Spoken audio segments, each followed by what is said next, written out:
Hello, this is Danny Shuford bringing you another Adilas quick tip.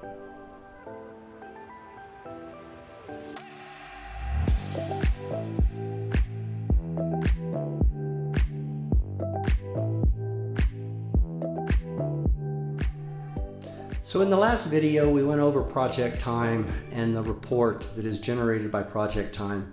One of the great things about project time is it is very versatile, but it does need some settings. And so what we're going to do in this video here is go over those settings and show you how to get permission and user permissions and corp permissions turned on so that this report shows up and displays what it is you're looking for.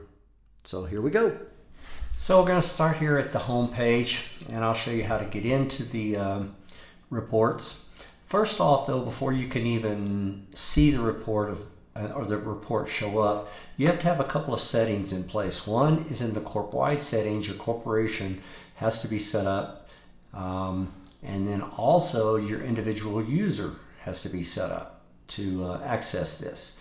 So if you don't have those settings currently in place, feel free to reach out to Adilas and we can help you get that set up. So let's assume all your user settings and corp settings are set up and ready to go. We would start here, and the easiest way to get to it is to go to the reports and the reports homepage, project time, which is our report.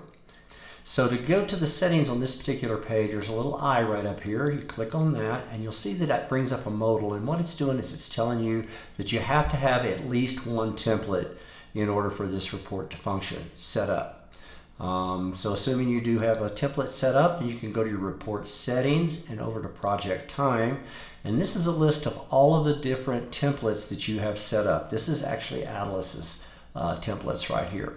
So the little check boxes here are templates that we want to be able to show on this report. So if you just wanted sales and demos, for example, you would just check this one box. These are all the ones that we're using in our report currently.